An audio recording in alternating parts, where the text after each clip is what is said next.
दुनिया ने तो पूरी तरीके से इसको 5th जेन फाइटर जेट नहीं कहा है। क्यों नहीं कहा है, इसके पीछे जो दुनिया वाले की जो राय है वो मैं आगे जाकर देने वाला हूँ। और आज मैं बता देता हूँ आज मैं किस फाइटर जेट की बात कर रहा हूँ। इस फाइटर जेट का नाम है चेंगडू J-20। आप सही सुन रहे हो दोस्तों। और आज मैं इस फाइटर जेट के बारे में जो बेसिक सी जानकारी के साथ आप लोगों को समझाने वाला हूं। अभी भी चेंगडू J-20 के ऊपर जितनी भी वीडियो बन चुका है उसमें से सबसे बेहतर जानकारी देने वाला हूं इसी वीडियो के अंदर। तो प्लीज़ हो सके तो लास्ट तक देखने का पूरी कोशिश कीजिए। तो चलिए वीडियो में आगे बढ़ते हैं और पूरी देखने का कोशिश करते हैं। तो सबसे पहले बता देता हूं इसको दुनिया वाले ने क्यों 5th जेन फाइटर जेट नहीं कहते हैं। देखिए इसके पीछे दो रीज़न है। सबसे पहली जो रीज़न है कि चेंगडू J-20 जो 5th जेन फाइटर जेट चाइना वाले ने कह रहा है, हालांकि उसको वो नहीं है, क्योंकि किसी भी 5th जेन फाइटर जेट होने के लिए उसको पूरी तरीके से स्टील का उपयोग करना चाहिए। तो उस वजह से चाइना की जो 5th जेन फाइटर है वो असल में कुछ स्थानों पर कुछ जगह पर वो स्टील का उपयोग पूरी तरीके से नहीं कर पाया है। तो इस वजह से चाइना की जो चेंगडू J-20 है, हालांकि वो 5th जेन फाइटर जेट नहीं हो सकता है। तो इसलिए दुनिया वाले कह रहे हैं कि ये एक 4.5 जेन फाइटर है। तो चाइना की जो मानना है कि ये एक 5th जेन फाइटर है, लेकिन दुनिया वाले इसको साफ इनकार कर दिया कि ये एक 4.5 जेन फाइटर है। लेकिन मैं चाइना की तरफ से बता देता हूँ कि इसके अंदर जो कैपेसिटी है या फिर इनके अंदर जो क्वालिटी है वो इसको थोड़ा सा और ताकत देती है। लेकिन उसका जो क्या ताकत है वो मैं आगे जाकर बताता हूँ।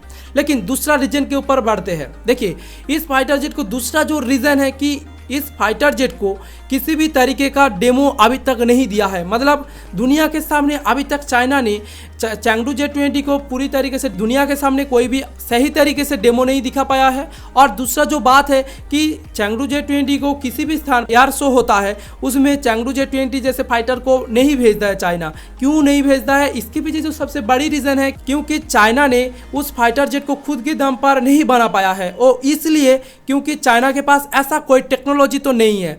तो उसने ऐसा कैसे कर लिया कि इस फाइटर जेट को बना लिया। इसके पीछे जो सबसे बड़ी बात है कि चाइना ने किसी और जो फाइटर जेट है उसको कॉपी करके चेंगडू J-20 जैसे फाइटर जेट को बनाया है। तो इस वजह से दुनिया वालों को मानना है कि ये एक कॉपी 5th जेन फाइटर है। हालांकि उसके ऊपर मेरा कोई सही तरीके से राय नहीं है, लेकिन मैं बता देता हूँ लास्ट में कि इस दोनों रीज़न की वजह से चाइना की जो चेंगडू J-20 है वो 5th जेन फाइटर जेट की दर्जा नहीं देना चाहिए। इसी के साथ हम बढ़ते हैं कि चाइना की चेंगडू J-20 के अंदर किस प्रकार की जो क्वालिटी है कि उसके वजह से उस फाइटर जेट को और थोड़ा सा ताकत देता है। देखिए चेंगडू J-20 एक 5th जेन फाइटर है, लेकिन गूगल की जो डेटा है उसके हिसाब से बात किया जाए तो चेंगडू J-20 एक 5th जेन फाइटर है। लेकिन इसके अंदर जिस प्रकार की जो राडार और जो टैक्टिकल चीज़ें को लगाया गया है, इस वजह से उस फाइटर जेट की जो ताकत है वो थोड़ा सा और बढ़ा देता है। तो इसमें से किस प्रकार की राडार और टैक्टिकल चीज़ें लगाया गया है उसके ऊपर बात किया जाए तो चाइना की जो चेंगडू J-20 है इसके अंदर ऐसा राडार का इस्तेमाल किया गया है और इसी के साथ इलेक्ट्रो ऑप्टिकल टारगेटिंग सिस्टम को भी इस्तेमाल किया गया है।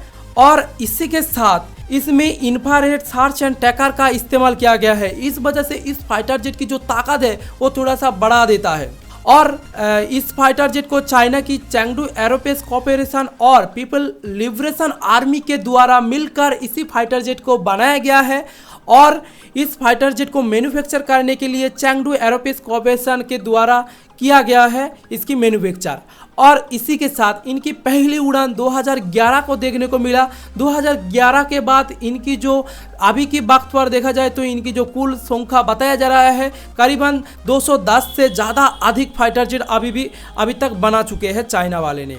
इसी के साथ इनके अंदर जो इंजन इस्तेमाल किया गया है वो सबसे बेहतरीन लगा है, क्योंकि आप लोगों को बता देता हूँ अभी तक जितने भी फाइटर जेट है उनमें से इसके अंदर जो इंजन लगाया गया है वो सबसे बेहतरीन मुझे लगा है। लेकिन इसके अंदर जिस प्रकार की इंजन लगाया गया है, हालांकि वो चाइना के द्वारा बनाया गया एक इंजन है जिसका नाम है सेंगयोंग WS-10C नामक इंजन का इस्तेमाल किया गया है, जिसकी जो थ्रस्ट प्रोड्यूस करने का जो क्षमता है वो 142 किलो न्यूटन से लेकर 147 किलो न्यूटन तक पहुंच सकता है।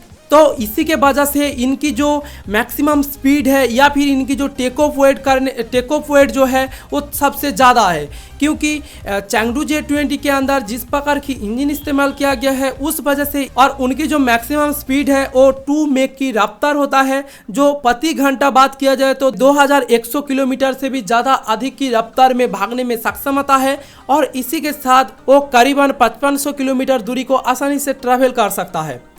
और इनकी जो कम्बैक्ट रेंज है वो 2000 किलोमीटर है। और आसमान की ऊंचाई की बात किया जाए तो मतलब इस फाइटर जेट को कितना आसमान की ऊंचाई तक जाने में सक्षम होता है उसका बात किया जाए तो चैंगडू J20 करीबन 20,000 मीटर जो 65,000 फीट की ऊंचाई तक जाने में सक्षम होता है।